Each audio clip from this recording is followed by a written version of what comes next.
तो कल हम बता रहे थे अभिक्रिया के वेग, है ना, अभिक्रिया के वेग से संबंधित कुछ न्यूमेरिकल और ग्राफ वाला क्वेश्चन कर ले जाएंगे कि नहीं?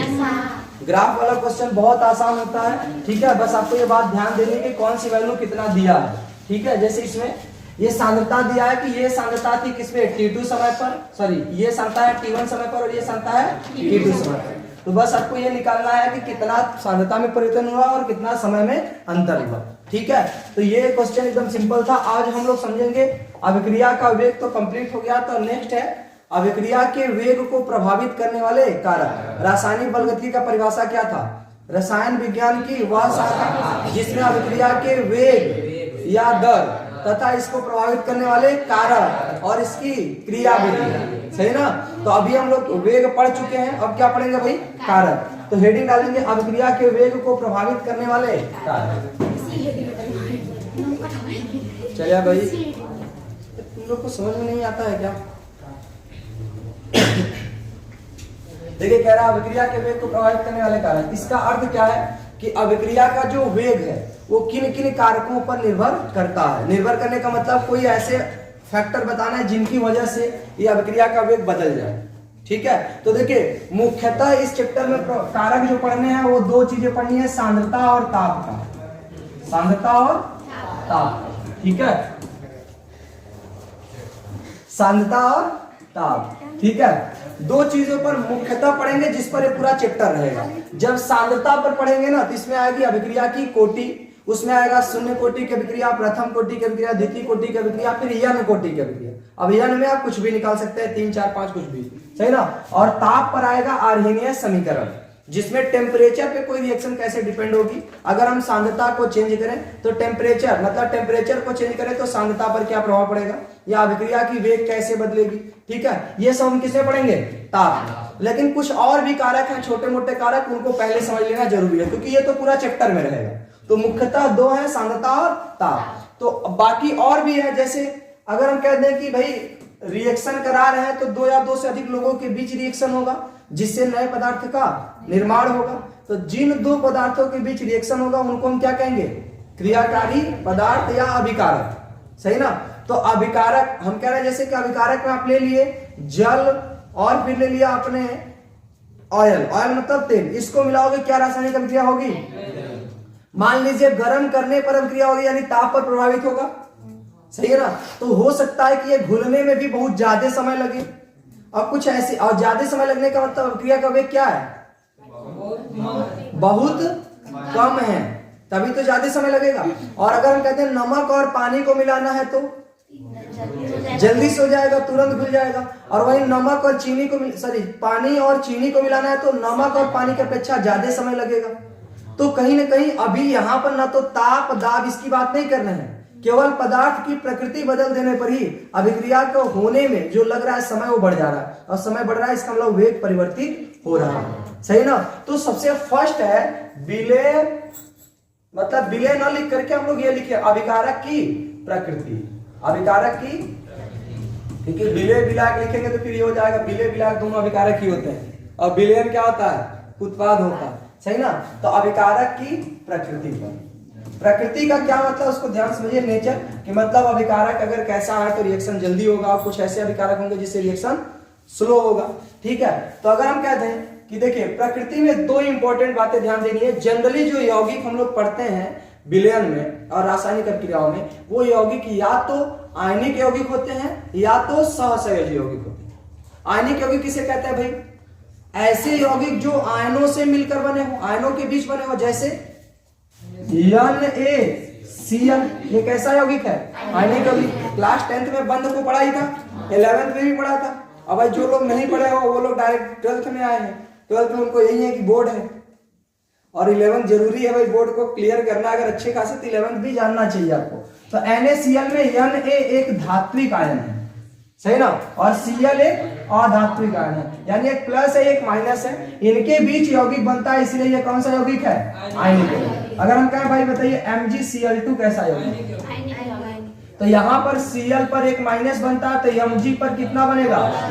+2 बनेगा, क्योंकि एक Cl पे एक माइनस तो 2 Cl पे 2 माइनस। उसको काउंटर यानी बैलेंस करना है तो भाई जितने माइनस है उतने इधर क्या होने चाहिए, प्लस। तो mg पे +2 होता है। और इसका कंपाउंड बनाना है तो 1 का गुणा mg में करेंगे तो mg, 2 का गुणा Cl में करेंगे Cl2 हो जाएगा। ठीक है, कोई दिक्कत किसी को? तो ऐसे यौगिक आयनिक यौगिक है। अच्छा बताओ H2O, H2O देखिए ये बनता है H प्लस OH माइनस, हमेशा टूटता है आयनों में, लेकिन इसका जो बंध होता है वो इस तरह से होता है, सही ना। अभी बना सहसहजी यौगिक है, लेकिन ध्यान देना लोन पेयर है तो ये उपसहसहजी यौगिक भी बना सकता है, लेकिन जल जो है वो सहसहजी यौगिक। तो हम कह रहे हैं कि अभिकारक की प्रकृति, हम लोग जल में बात कर ले रहे हैं क्योंकि एक ही अगर उदाहरण लेंगे तो जल्दी समझ में आएगा कि जल में हम मिला रहे हैं एक बार नमक को, फिर जल में मिलाएंगे एक बार चीनी को, तो कुछ ऐसी रिएक्शन होगी जो स्लो होगी, कुछ ऐसी होगी जो फास्ट होगी। तो जब हम लोग नमक को NaCl को किसमें मिलाते हैं, H2O में, तो ये रिएक्शन बहुत ही फास्ट होती है, तेजी से होती है, यानी इस अभिक्रिया का वेग क्या होता है, बहुत ज्यादा होता है। ठीक, और कुछ ऐसी रिएक्शन जैसे अगर हम कहते हैं ये है CH4, CH4 का नाम क्या है, मीथेन, इसमें हम रिएक्शन कराते हैं Cl2 से। कक्षा 11 में पहली रिएक्शन यही है एल्केन की अभिक्रिया में। तो बताओ क्या बनेगा, एक Cl निकलेगा तो यहाँ बनता है CH3Cl और बाहर क्या निकलेगा HCl। दिखने में तो लगता है कि रिएक्शन दोनों एकदम वैसे, यहाँ पे क्या बनेगा बताओ, H2O में एकदम OH माइनस और H प्लस, तो ये Na प्लस OH के साथ जाएगा तो क्या बनेगा NaCl प्लस HCl, Na किसके साथ, OH के साथ, तो NaOH और क्या बना HCl। तो हमने आपको बता दिया कि ये रिएक्शन फास्ट है, और ये रिएक्शन कैसी है, देखो ये भी फास्ट है या स्लो है उससे हमसे मतलब नहीं, लेकिन इसके तुलना में ये क्या होगी, स्लो होगी। स्लो मतलब धीमे होगी, और धीमे होगी तो इसका वेग क्या होगा, कम होगा। वेग क्या होगा भाई, कम होगा। तो ये पता कैसे करें कि वेग ज्यादा होगा या कम, तो ध्यान समझिए, जल, ये जल तो ये कैसा यौगिक है, तो आयनिक यौगिक है। कैसा यौगिक है, आयनिक। और CH4 कैसा यौगिक है, CH4 की संरचना इस तरह से होती है और इसमें इलेक्ट्रॉनों की साझेदारी होती है, इसलिए यौगिक कैसा है, सहसंयोजी, सहसंयोजी यौगिक। तो ध्यान समझिएगा, अभिकारक की प्रकृति में यदि अभिकारक आयनिक है तो अभिक्रिया का वेग ज्यादा होगा, और यदि अभिकारक सहसंयोजी है तो अभिक्रिया का वेग कम होगा। ठीक, तो ये हो गया अभिकारक की प्रकृति पर, सही ना। अच्छा हम ये कह रहे हैं कि उत्पाद जो बनेगा क्या उत्पाद पर निर्भर कर रहा है क्या, यहाँ पे अभी करेगा या नहीं वो तो आगे वाले पॉइंट बताएंगे, लेकिन हम लोग जिनके बीच अभिक्रिया कराते हैं हम तो देखेंगे तो उसी को ना कि इनके बीच अभिक्रिया तेज होगा या स्लो होगा। तो इसलिए हमने केवल हेडिंग पहला क्या डाला, अभिकारक की प्रकृति। तो इसमें आप क्या लिखेंगे कि यदि अभिकारक आयनिक है तो अभिक्रिया का वेग ज्यादा होगा, और यदि अभिकारक सहसंयोजी है तो अभिक्रिया का वेग कम होगा। तो ये फर्स्ट हो गया अभिकारक की प्रकृति। किसी कोई दिक्कत भाई? दूसरा अभिकारक उत्पाद पे लिख लेते हैं, क्योंकि उत्पाद पे भी तो निर्भर करता है। उत्पाद जब बढ़ता है तो अभिक्रिया का वेग कम हो जाती है, स्टार्टिंग में जब रहता है तो अभिक्रिया का वेग ज्यादा रहता है, सही ना। तो अगर हम कहते हैं दूसरा अभिकारक, अभिकारक नहीं, दूसरा क्या है, उत्पाद। तो उत्पाद पर कैसे निर्भर करेगा, तो उत्पाद के स्थायित्व पर निर्भर करेगा। स्थायित्व का क्या मतलब है, पहले इसको समझिए। उत्पाद का स्थायित्व मतलब इन दोनों से बनने वाला यौगिक बहुत ज्यादा स्थायी, सही ना। एक बात बताइए, अगर कोई रिएक्शन जैसे हमने कहते हैं यहाँ A+B कोई रिएक्शन है और यहाँ पे कोई प्रोडक्ट बन रहा है, और ये प्रोडक्ट बहुत ज्यादा क्या हो जा रहा है, ज्यादा स्थायी हो जा रहा है, इसका मतलब ये रिएक्शन के लिए तो प्लस पॉइंट है, क्योंकि हर एक यौगिक स्थायी बनना चाहता है। और अगर उत्पाद ज्यादा स्थायी है तो अभिक्रिया आसानी से होगी, सही है ना, क्योंकि अभिकारक से उत्पाद बनेगा, उत्पाद ज्यादा स्थायी होगा तो अभिक्रिया आसानी से बनेगी। लेकिन उत्पाद अगर अस्थायी होगा तो अभिक्रिया जल्दी नहीं होगी, क्योंकि कोई ऐसा नहीं चाहेगा कि हम एक अस्थायी उत्पाद का निर्माण करें, सही ना। तो जब अभिकारक, ध्यान समझिए, उत्पाद बनने वाला उत्पाद अगर ज्यादा स्थायी होगा तो अभिक्रिया का वेग बढ़ेगा, सही ना। और अगर स्थायित्व कम होगा तो अभिक्रिया का वेग घटेगा। ज्यादा अगर स्थायी बनेगा तो वेग ज्यादा होगा, क्योंकि हर एक यौगिक चाहता है कि हम स्थायी उत्पाद का निर्माण करें। लेकिन अगर ये स्थायी कम होगा तो वेग कम होगा। अब आप कैसे पता करोगे कि रिएक्शन ज्यादा होगा कम? इसमें तो आपको पता चल जाएगा कि नहीं, ये आयनिक था इसलिए वेग ज्यादा होगा, ये सहसंयोजित था इसलिए वेग कम होगा। अच्छा, आयनिक और सहसंयोजित पहचानेंगे कैसे? तो भाई आपको 11 पढ़ा होना जरूरी है, और नहीं तो अभी बस इतना ध्यान दीजिए कि अगर आयनों के बीच यौगिक बनता है तो आयनिक यौगिक, और जनरली आयनिक यौगिक में स्टार्टिंग में धातु और लास्ट में अधातु होते हैं, सही है ना। और सहसंयोजी इलेक्ट्रॉनों की साझेदारी से बनता है, तो जब उस बंध को हम सहसंयोजी बंध कहते हैं और उस यौगिक को सहसंयोजी यौगिक कहते हैं। और सहसंयोजी यौगिक के होने वाली रिएक्शन स्लो होंगी, इसका वेग कम होगा। ये हो गया अभिकारक की प्रकृति। उत्पाद के स्थायित्व की बात करें तो अगर बनने वाला उत्पाद ज्यादा स्थायी है तो अभिक्रिया आसान होगी होना, और जब जल्दी से होगी तो वेग क्या होगा?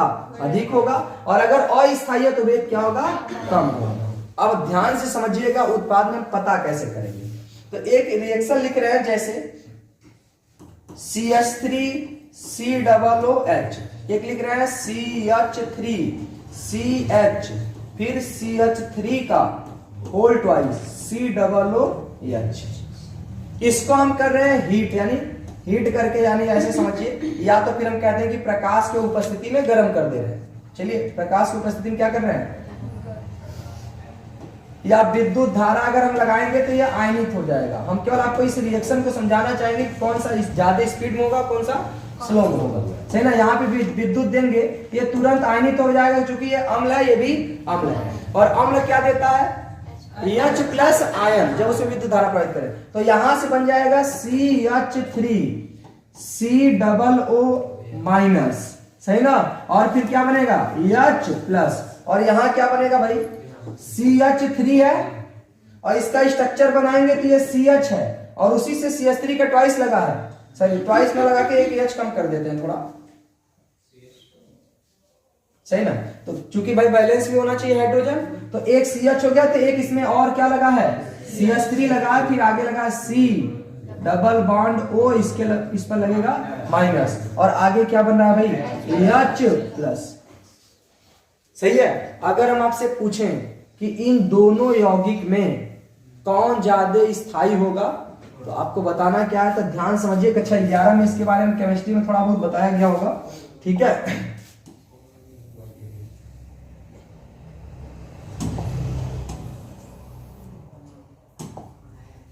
ध्यान समझिए, अगर किसी कार्बन पर माइनस आता, क्या आता भाई? माइनस। और यदि ये कार्बन 1 डिग्री है या 2 डिग्री है या 3 डिग्री, तो ज्यादा स्थायी कौन होता है? 1 डिग्री, इसके बाद 2 डिग्री, इसके बाद 3 डिग्री, सही ना। कार्बन ऋणायन या स्थायित्व होता है। और अगर किसी कार्बन पे प्लस आ रहा तो ज्यादा स्थायी कौन होता है भाई? 3 डिग्री, फिर 2 डिग्री, फिर 1 डिग्री। अच्छा, ये पता कैसे चलता है? तो इसको हम ऑर्गेनिक केमिस्ट्री में समझेंगे, लेकिन जो लोग 11th में पढ़े हो वो सब समझ चुके हैं, सही ना। मतलब कि 3 डिग्री किसे कहते हैं, 2 डिग्री किसे कहते हैं, ये ऑर्गेनिक में आएगा, सही ना। अब ध्यान से यही पे समझ लीजिए, कुछ चीजें यहाँ पे आ जाएंगी। देखिए यहाँ पर है क्या चीज, उसको समझो। CH3COO, इधर क्या आ रहा है? माइनस, क्या आ रहा है? माइनस। तो ये कार्बन कितने कार्बन जुड़ा है? एक। भाई इस कार्बन पे माइनस नहीं है, ये ऑक्सीजन पे है, फिर भी ऑक्सीजन पे माइनस है, तो कहीं ना कहीं ये कार्बन को भी माइनस जैसा ही व्यवहार कराएगा, सही ना। तो ये पूरा समझो यौगिक माइनस वाला है, और कौन सा यौगिक है? एक कार्बन जुड़ा है, यानी 1 डिग्री वाला है, सही ना। और अगर यहां देखें तो इस ऑक्सीजन पे माइनस है, तो इसका इफेक्ट कार्बन पर रहेगा। और ये कार्बन कितने कार्बन से जुड़ा हुआ है?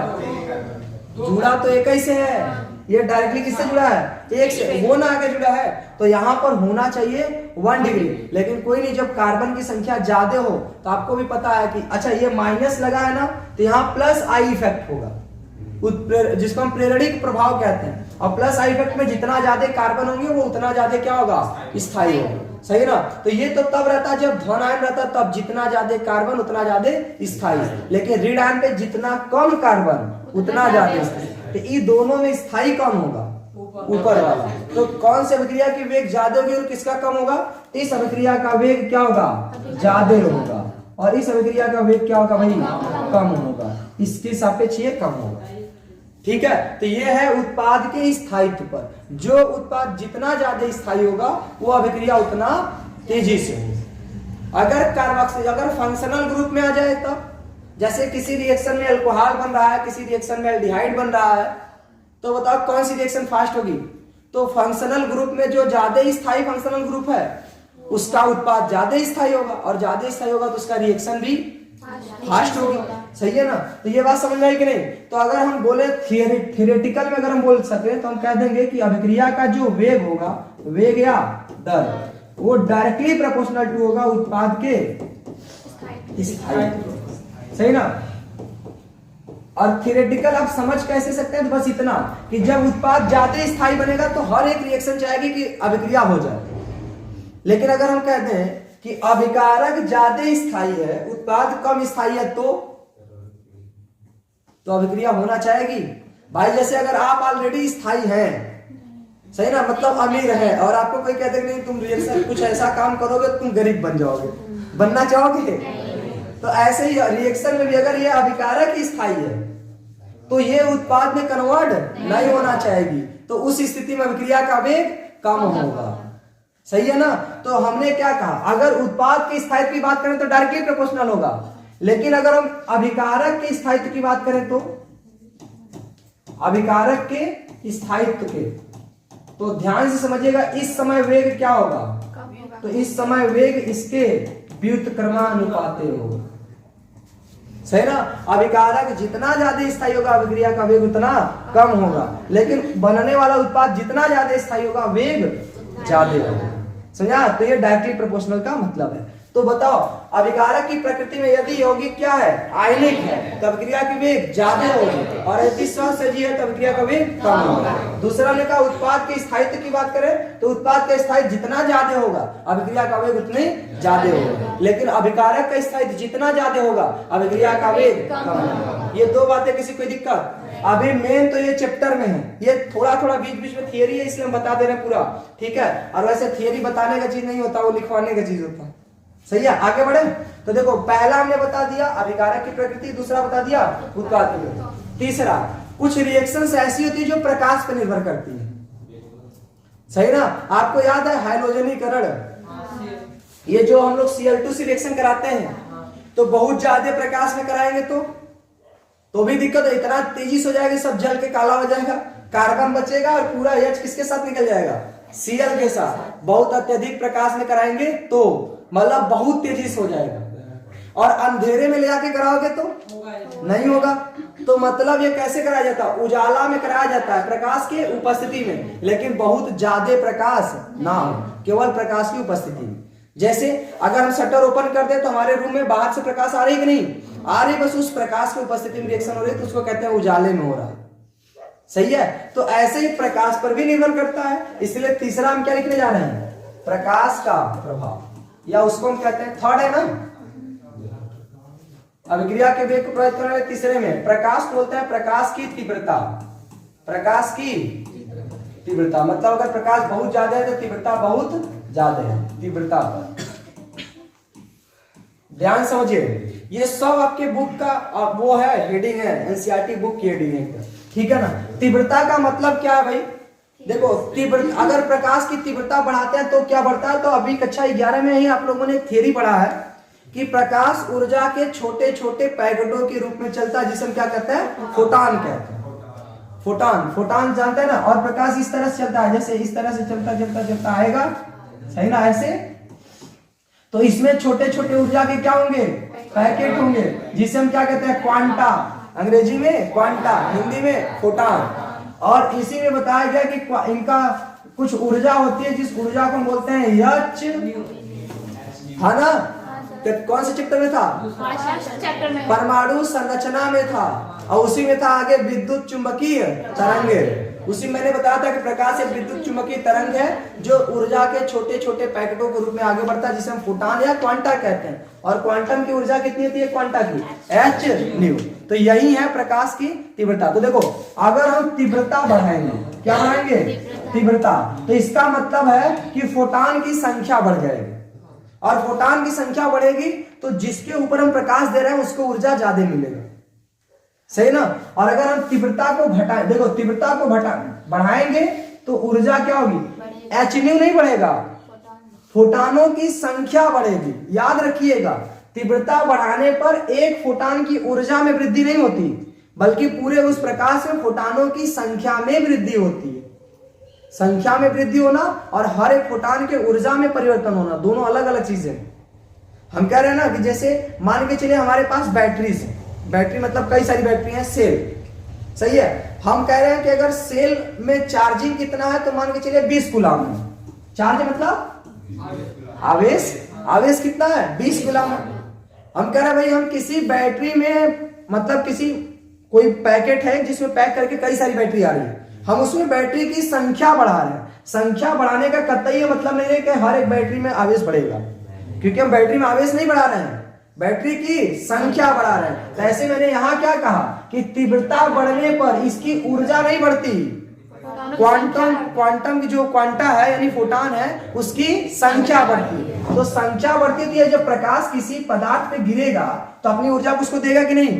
तो हम कह रहे हैं कि ये किसी एक को दिया तो अगली बार तो बहुत ज्यादा आएंगे, जब बहुत ज्यादा आएंगे तो ऊर्जा किसको देंगे, उसी को ना, तो उसी को देंगे तो इस पदार्थ में ऊर्जा बढ़ेगी, क्वांटम की ऊर्जा नहीं बढ़ेगी। इसीलिए अभी आप कक्षा 12 में एक चैप्टर आएगा सेकेंड पार्ट में फिजिक्स में, प्रकाश वैद्युत प्रभाव, और बहुत इंपॉर्टेंट होगा। उसमें बताया जाएगा कि प्रकाश की तीव्रता बढ़ाने पर फोटान की ऊर्जा में कोई परिवर्तन नहीं होता। और बच्चों के दिमाग में आता है ना कि क्यों नहीं होगा भाई, हम प्रकाश बढ़ा रहे हैं तो ऊर्जा में काहे नहीं परिवर्तन होगा।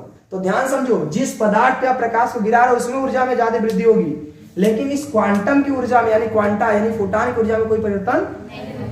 तो हम कह रहे हैं कि कुछ ऐसी रिएक्शन है जैसे ये है CH4 और ये रिएक्शन करा दे किसके साथ, क्लोरीन के साथ, सही ना। और किसके उपस्थिति में, प्रकाश के उपस्थिति में। तो प्रकाश की उपस्थिति में कराएंगे, देखो ये बनता है CH3Cl और बाहर क्या जाता है HCl। आप फिर से Cl2, ये Cl को बाहर निकाल के फिर से Cl2 से कराइए तो फिर एक Cl निकलेगा, एक Cl जुड़ेगा, एक H निकलेगा, सही ना। लेकिन इस प्रक्रम में याद रखिएगा, अगर हम प्रकाश की तीव्रता को बढ़ा देंगे तो तीव्रता जब बढ़ाएंगे तो फोटानों की संख्या बढ़ेगी, तो इन सब की ऊर्जा बहुत तेजी से बढ़ेगी, इन पदार्थों की ऊर्जा जिन पे प्रकाश पड़ रहा है। और जब ऊर्जा बढ़ेगी तो ये रिएक्शन और तेजी से संपन्न होगी, सही ना, क्योंकि ऑलरेडी उष्मा को लेकर के तब अभिक्रिया हो रही है।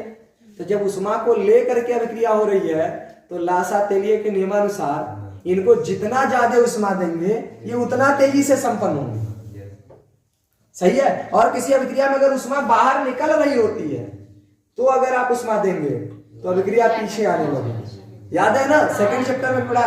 तो ऐसे यहाँ पर अगर हम प्रकाश को बढ़ाएंगे तो अभिक्रिया क्या होगी, बढ़ेगी। तो याद रखिएगा, यदि हम प्रकाश की तीव्रता को बोलते हैं इंटेंसिटी I, तो अगर हम I को बढ़ाते हैं तो वेग भी क्या होता है, बढ़ता है। इसका मतलब डायरेक्टली प्रोपोर्शनल होगा, सही ना। क्यों बढ़ता है, तब क्या बोलेंगे कि तीव्रता बढ़ाने पर फोटानों की संख्या बढ़ती है, इसका मतलब उसी पदार्थ पे कई सारे फोटान पड़ेंगे तो उस पदार्थ की ऊर्जा बढ़ जाएगी, जब ऊर्जा बढ़ेगी तो रिएक्शन तेजी से होगा, ठीक। तो ये हो गया थर्ड, प्रकाश की तीव्रता पर। अब फोर्थ है उत्प्रेरक पर।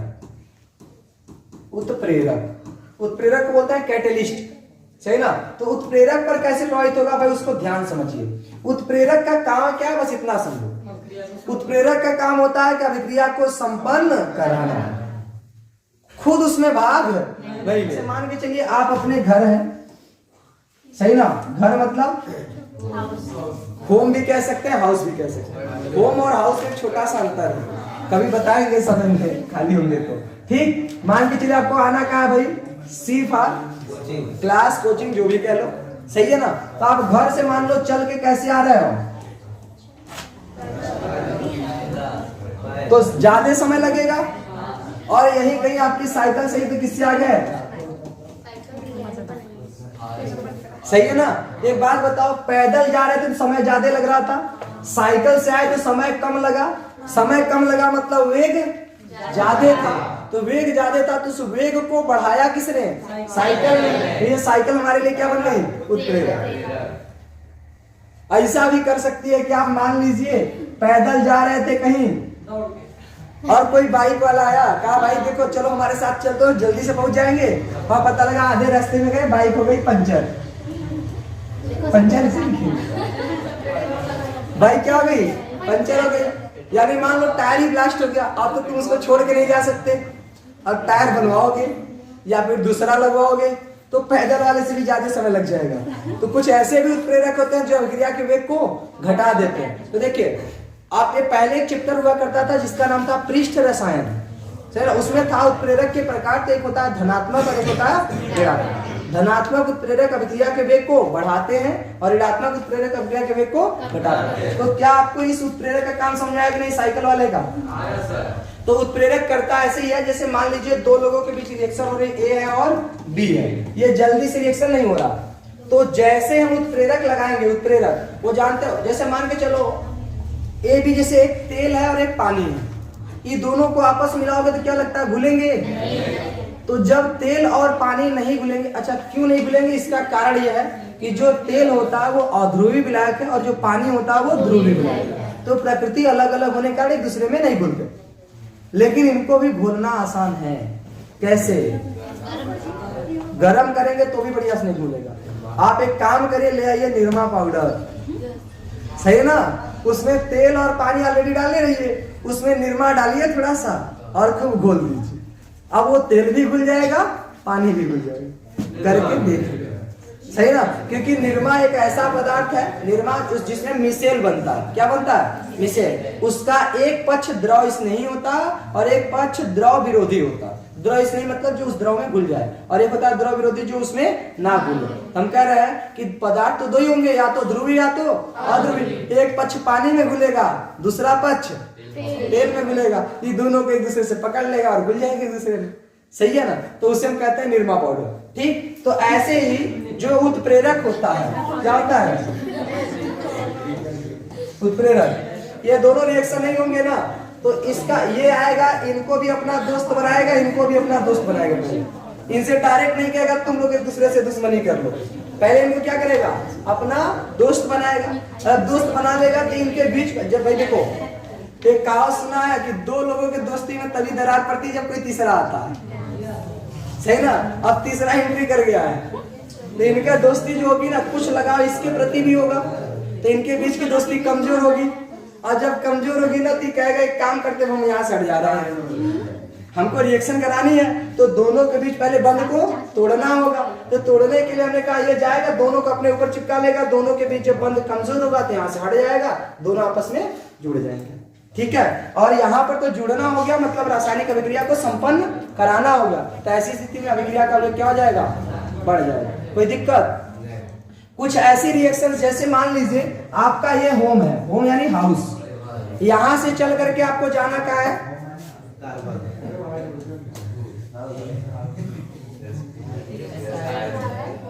क्रिकेट देखते हो? क्रिकेट ऐसे किसके देश पे लिखा होता है?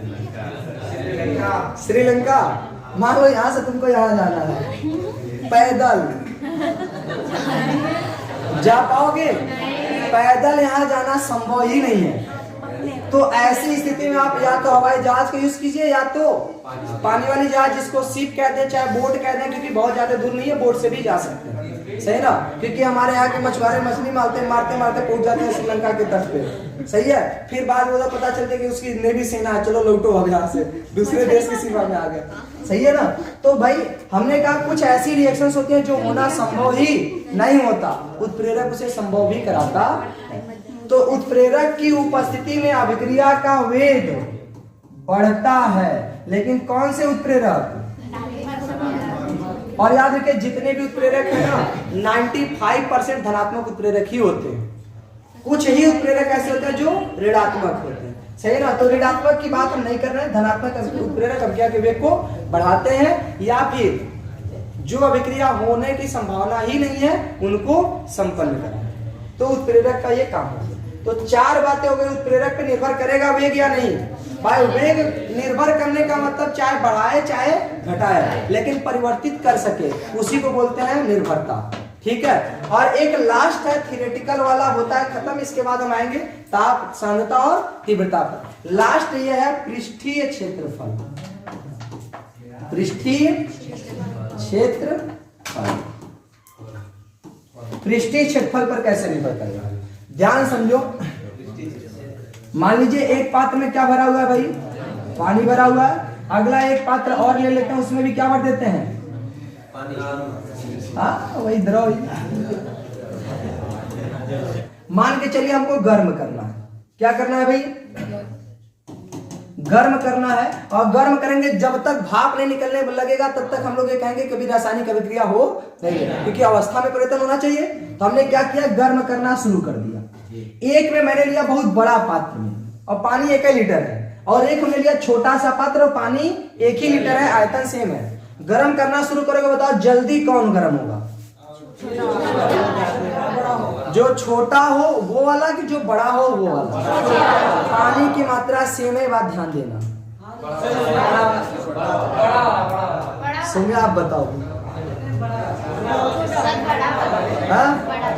तुक्का चल रहा है, ध्यान से सुनो। इसमें पानी की लेयर बहुत मोटी है और ये बड़ा है तो पानी की लेयर कम है, पतला है। इसलिए जब गर्म करेंगे समान ताप पे ना तो ये जल्दी भाप बनने लगेगा, और जो छोटा उसे भाप बनने में समय लगेगा। ठीक है, तो इससे आप बताइए कि क्षेत्रफल ज्यादा किसका था, बड़े वाले का ना। तो जिसका क्षेत्रफल ज्यादा है वो जल्दी से अवस्था में परिवर्तन होने लगा, इसका मतलब उसका वेग ज्यादा, और जिसका क्षेत्रफल कम है उसका वेग समझा रहे कि नहीं। तो बताओ क्षेत्रफल बढ़ने पर, क्षेत्रफल बढ़ने पर वेग क्या होता है, सही है। तो ये 4-5 थियोरेटिकल हो गए, और ये पांचों याद रखिएगा। पहला अभिकारक की प्रकृति पर, तो अभिकारक यदि आयनिक है तो अभिक्रिया का वेग ज्यादा होगा।